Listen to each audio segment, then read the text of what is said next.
नमस्कार सभी विद्यार्थियों का SLV Hindi tricky YouTube channel पर हार्दिक स्वागत है। प्रिय विद्यार्थियों, आज हम पढ़ेंगे कक्षा 12 हिंदी साहित्य में जो काव्य शास्त्र है उसके अंतर्गत अलंकार। तो महत्वपूर्ण अलंकारों की हम बात करेंगे जो अपने हिंदी साहित्य के पाठ्यक्रम में है। तो अलंकार शब्द का सबसे पहले है शाब्दिक अर्थ। अलंकार शब्द अलम प्लस कार दो शब्दों के योग से बना है, जिसमें अलम का अर्थ होता है भूषित करना और कार का अर्थ होता है करने वाला। तो अलम का अर्थ भूषित करना और कार का अर्थ करने वाला, अर्थात जो भूषित करे, अलंकृत करे वही अलंकार है। मतलब सजाने वाला गुण धर्म अलंकार है। सर्वमान्य परिभाषा आपको लिखनी पड़े तो ऐसे लिखी जाएगी कि काव्य की शोभा बढ़ाने वाले कारक, गुण, धर्म या तत्व को अलंकार कहते हैं। काव्य की शोभा बढ़ाने वाले कारक, काव्य की शोभा बढ़ाने वाले गुण, काव्य की शोभा बढ़ाने वाले धर्म या काव्य की शोभा बढ़ाने वाले तत्व, कुछ भी कह सकते हो, जो काव्य की शोभा बढ़ाता है उसे अपन अलंकार कहते हैं। अब अलंकार क्या है, कुछ हम संस्कृत की परिभाषाएं भी पढ़ लेते हैं। जैसे यहाँ पे दिया हुआ है अलम क्रोति इति अलंकार है। अलम क्रोति इति अलंकार है, जो अलंकृत करे वही अलंकार है। दंडी कहते हैं संस्कृत आचार्य, काव्य शोभाकारान धर्मान अलंकारान प्रचक्षते। काव्य शोभाकारान धर्मान अलंकार प्रचक्षते, मतलब काव्य की शोभा बढ़ाने वाले धर्मों को हम क्या कहते हैं, अलंकार। ये दंडी कहते हैं। अर्थात काव्य की शोभा कारक धर्म है, उन्हें अलंकार कहा जाता है। अब अलंकारों की क्या महत्व है, क्या विशेषताएं हैं, तो वह इस प्रकार है कि सबसे पहली बात यह है अलंकारों के संबंध में भावों को स्पष्ट करने, यानी अलंकार की परिभाषा पढ़ने के बाद हम पढ़ें कि अलंकारों की विशेषता क्या है। तो अलंकार किस प्रकार काव्य के लिए उपयोगी है। तो पहली बात है कि भावों को स्पष्ट करने और दृश्य को प्रत्यक्ष बनाने में ये उपयोगी होते हैं। दूसरी इनकी विशेषता है कि काव्य का महत्वपूर्ण अंग होते हैं। तीसरी विशेषता यह है कि काव्य को रोचक और आकर्षक बनाते हैं। चौथी विशेषता यह है कि काव्य के सौंदर्य में ये वृद्धि करते हैं। पांचवी विशेषता यह है कि काव्य में शब्द और अर्थ से चमत्कार और प्रभाव उत्पन्न करते हैं। तो काव्य में अलंकार क्या करते हैं, शब्द और अर्थ के माध्यम से चमत्कार और प्रभाव उत्पन्न करते हैं। और छठी विशेषता है कि अलंकारों के प्रयोग से काव्य की विषय वस्तु है वो सहज होती है, सुबोध बनती है, सरल होती है और सुग्राह्य बन जाती है। तो ये है अलंकारों का महत्व या विशेषता। अब है अलंकारों के भेद। तो अलंकारों के भेद इस प्रकार माने गए हैं। सबसे पहले शब्दालंकार, दूसरा भेद अर्थालंकार और तीसरा उभयालंकार। जहां पर काव्य में सौंदर्य शब्दों के माध्यम से आता है, जहां पर काव्य के सौंदर्य में शब्दों के माध्यम से श्री वृद्धि होती है, तो वहां पे वह अलंकार माना जाता है शब्दालंकार। लेकिन जहां पर काव्य की सौंदर्य में अभिवृद्धि अर्थ के माध्यम से होती है, तो वह माना जाता है अर्थालंकार। और जहां काव्य में चमत्कार या सौंदर्य शब्द अर्थ दोनों दृष्टि से उत्पन्न होता है, तो वह होता है उभयालंकार। अब अपने पाठ्यक्रम में मुख्य अलंकार कौन कौन से हैं उनकी बात करें तो इस प्रकार है। यहाँ पर आप देख रहे हैं नंबर 1 अन्योक्ति। अन्योक्ति अलंकार पाठ्यक्रम में है। वैसे आपकी जानकारी के लिए बता दूं कि बोर्ड ने अलंकार से संबंधित कुछ भी क्लियर नहीं किया है कि पाठ्यक्रम में कौन से अलंकार है, लेकिन ये अलंकार मैं इसलिए आपको बता रहा हूँ कि ये गत वर्ष पाठ्यक्रम में भी थे और यही रह सकते हैं। तो इसमें सबसे पहला अलंकार है अन्योक्ति। अन्योक्ति क्या है, अन्य प्लस उक्ति। कहने का आशय यह है कि अन्य के प्रति कही गई उक्ति। मतलब यह है अन्य मतलब अप्रस्तुत, और अप्रस्तुत के माध्यम से प्रस्तुत का वर्ण। तो इस अलंकार में अप्रस्तुत के माध्यम से प्रस्तुत का वर्ण किया जाता है। यदि आपसे परीक्षा में परिभाषा पूछ ले अन्योक्ति अलंकार किसे कहते हैं, तो आप लिखोगे कि जहां अप्रस्तुत के माध्यम से प्रस्तुत का वर्ण किया जाता है वहां अन्योक्ति अलंकार होता है। जैसे यहाँ पर एक उदाहरण देखिए, नहीं पराग नहीं मधुर मधु, नहीं विकास यही काल, अली कली सो वेंदियो आगे कौन हवाल। तो यहाँ पर अली का अर्थ एक तरीके से भौरा है। भौरे को बहाना बनाकर यहाँ पर राजा को सावधान किया गया। अन्य उक्ति के माध्यम से बात कुछ और समझाइए। अप्रस्तुत के माध्यम से प्रस्तुत का वर्ण किया है, इसलिए यहाँ पर अन्योक्ति अलंकार है। दूसरा है माली आवत देख कर कलियन करी पुकार, फूली फूले चुन लीजिए काली हमारी बार। तो यहाँ पर भी अन्योक्ति है। अब प्रश्न कैसा बनता है, अन्योक्ति और समासोक्ति में अंतर लिखिए, इस प्रकार का प्रश्न बन सकता है। तो समासोक्ति क्या है?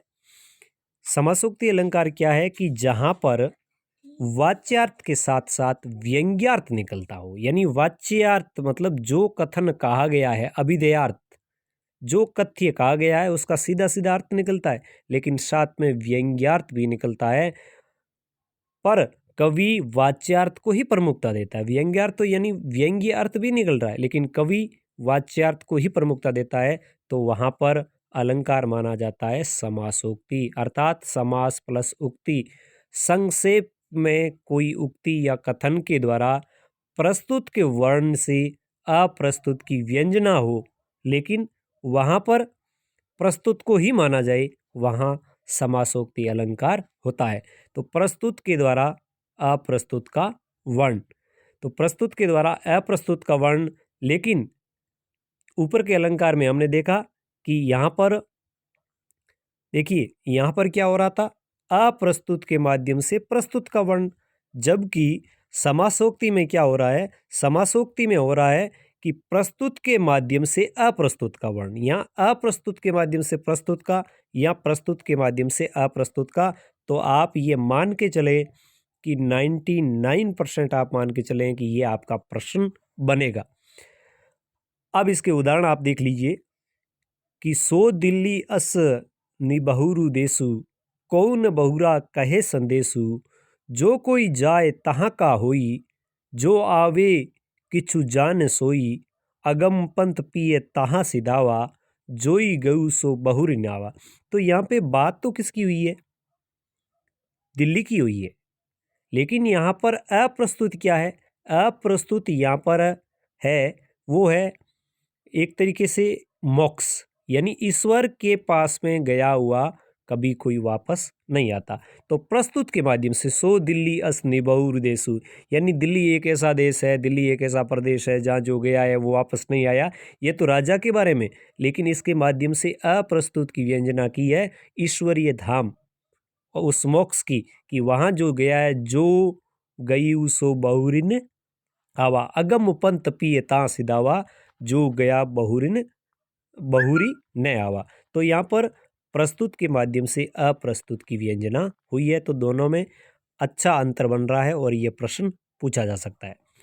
फिर उदाहरण अलंकार नंबर 3 देखें तो है विभावना। विभावना का अर्थ है जहाँ कारण के अभाव में कार्य का होना बताया जाए, कारण कोई है ही नहीं फिर भी कार्य हो रहा है, तो जहाँ कारण के अभाव में भी कार्य होना बताया जाए या कार्य हो रहा हो, वहाँ पर विभावना अलंकार होता है। जैसे उदाहरण नंबर 1, बिनु पग चले सुने बिनु काना, कर बिनु कर्म करे विधि नाना, आनन रहित सकल रस भोगी, बिनु बाणी बढ़ता बक्ता बढ़ जोगी।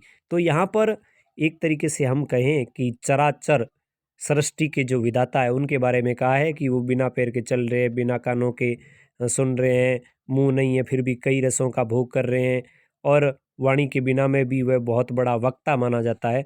तो यहाँ पर ये जो बिनु शब्द है ये इसकी पहचान है, जहाँ पर बिनु का प्रयोग होता है वहाँ पे विभावना अलंकार होता है। कहने का मतलब है इस उदाहरण में कारण के बिना ही काम हो रहा है। जैसे बिनु घनश्याम धाम ब्रज मंडल में नित बसंत बहार बरसा की, देखो नील कमल से कैसे तीखे तीर बरसते हैं।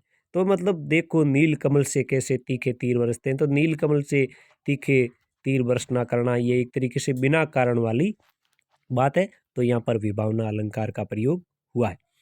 इसके बाद यदि हम देखें अलंकार नंबर 4, तो अलंकार नंबर 4 है वो है व्यतिरेक। तो व्यतिरेक अलंकार और प्रतीप अलंकार में भेद पूछा जा सकता है। तो व्यतिरेक क्या है, जहाँ कारण बताते हुए उपमेय की उपमान पर श्रेष्ठता साबित की जाए। मतलब किस पर, उपमेय की उपमान पर, उपमान पर श्रेष्ठता साबित हो रही है किसकी, उपमेय की, लेकिन कारण बताया जाता है तो वहां पर व्यतिरेक अलंकार होता है। उदाहरण देखें, का सरवरी तेई देऊ मयंकु, चांद कलंकी व निष्कलंकु। मतलब यहाँ पर तुलना क्या की है, तुलना की है कि उसको उपमा में चांद की क्या दूं, क्योंकि चांद में तो कलंक है और वह निष्कलंक है। तो यहाँ पर उपमेय की उपमान पर, उपमान क्या है? चांद, और सर्वरी शब्द यहाँ पे क्या है? उपमेय। तो उपमेय को श्रेष्ठ बताया किससे? उपमान से। और कारण क्या दिया है कि चांद में तो कलंक है और वह निष्कलंक है। दूसरा उदाहरण, स्वर्ग की तुलना उचित ही है या किंतु सुर सरिता कहाँ सरयू कहाँ, यानी देव गंगा कहाँ, गंगा कहाँ और सरयू कहाँ। वह मरों को मात्र पार उतारती है और यह यहीं से जीवितों को तारती है। तो यहाँ पर सुर सरिता की तुलना है वो सरयू से की है और कहा है कि वह तो केवल मरों को पार उतारती है। कौन? गंगा। और गंगा से श्रेष्ठ बता दिया किसको? सरयू को, क्योंकि यह तो जीवितों को भी तारती है। हाँ, मतलब यहाँ पर स्वर्ग, स्वर्ग की तुलना उचित ही है यहाँ किंतु सुर सरिता कहाँ सरयू कहाँ। तो स्वर्ग की तुलना है एक तरीके से यहाँ पर की गई है और वो कारण सहित की गई, इसलिए व्यतिरेक है। लेकिन प्रतीक में क्या होता है? प्रतीक का अर्थ है उल्टा, और उल्टा किसका? उल्टा व्यतिरेक का। प्रतीप शब्द का अर्थ है उल्टा या विपरीत। यह अलंकार उपमा अलंकार के विपरीत होता है। किसका? सॉरी, मैंने ऊपर गलत बताया। यह उपमा अलंकार का उल्टा होता है, क्योंकि इस अलंकार में उपमान को लज्जित किया जाता है, पराजित किया जाता है, हीन दिखाकर उपमेय को श्रेष्ठ बताया जाता है। जबकि उपमा में क्या होता है? उपमा में उपमान की जगह, उपमेय की जगह उपमान को श्रेष्ठ बताया जाता है। लेकिन यहाँ पर उपमान को लज्जित किया जाता है, उपमेय को श्रेष्ठ बताया जाता है। जैसे यहाँ पे कहा, सीय मुख समता किमी करे चंद बापुरु रंग, यानी सीता के मुख की समता बेचारा चंद्रमा क्या करे। तो यहाँ पर सीता का मुख क्या है? सीता का मुख उपमेय है और चंद्रमा क्या है? उपमान है, लेकिन उपमेय को श्रेष्ठ बता दिया। दूसरा उदाहरण है, बहुरी विचार कीन मन माई सी बदन सम हिमकर नाही। तो यहाँ पर भी चंद्रमा है, वो भी सीता के मुख के समान नहीं है। तेरा मुख शोभित यहाँ उदित हुआ ज्यों चंद। अब मुख की तुलना किससे कर दी? चंद्रमा से, कि तेरा मुख तो ऐसा है जैसे चंद्रमा उदित हुआ हो। तो यहाँ पर चंद्रमा से श्रेष्ठ किसको बता दिया? मुख को। जो मुख क्या है? उपमेय है, जबकि चंद्रमा क्या है? उपमान है। और अब ये प्रश्न देखिए आप, ये मैं प्रश्न की बात कर रहा था कि व्यतिरेक अलंकार में कोई कारण बताते हुए उपमान, उपमेय को उपमान से श्रेष्ठ बताया जाता है कि भाई उपमेय है, उपमान से श्रेष्ठ क्यों है, इसका कारण दिया जाता है। जबकि प्रतीप में बिना किसी कारण के ही उपमान को बोना, हीन और लज्जित दिखाकर उपमेय को श्रेष्ठ बता दिया जाता है। जैसे ये उदाहरण था, का सरवरी तेई देऊ मयंकु, यानी तेरी उपमा है मैं चांद से क्या दूं। चांद कलंकी व निष्कलंकु, चांद में तो कलंक है और वह निष्कलंक है। तो यहाँ पे कारण दिया है कलंक का होना। लेकिन यहाँ पे क्या दिया? सीय मुख समता किमी करे चंद बापुरु रंग, सीता के मुख की बराबरी बेचारा चंद्रमा क्या करे। तो यहाँ पर सीता का मुख उपमेय है, उसको श्रेष्ठ बता दिया किससे? चांद उपमान से। लेकिन यहाँ कोई कारण नहीं बताया कि किस कारण है। लेकिन यहाँ तो कारण बताया था कि चांद में क्या है? कलंक है, दाग है, इसलिए वो श्रेष्ठ है। लेकिन यहाँ कोई कारण नहीं बताया। तो बहुत ही, मैं कहूँ, वेरी वेरी इम्पोर्टेंट क्वेश्चन ये दो बनते हैं, व्यतिरेक अलंकार एवं प्रतीप अलंकार में अंतर और अन्योक्ति और समासोक्ति अलंकार में अंतर। तो प्रिय विद्यार्थियों, ये थे अलंकार के कुछ प्रश्न और महत्वपूर्ण अलंकार। उम्मीद करता हूँ ये आज की क्लास आपको पसंद आएगी और मैं यह भी उम्मीद करूँगा कि इस क्लास को एक बार आप पूरा देख लेना। जो साहित्य में आपके अलंकार है, मैं मानता हूँ कि उनमें से अधिकतर अलंकार है वो आपको इन्हीं में से मिलेंगे। धन्यवाद।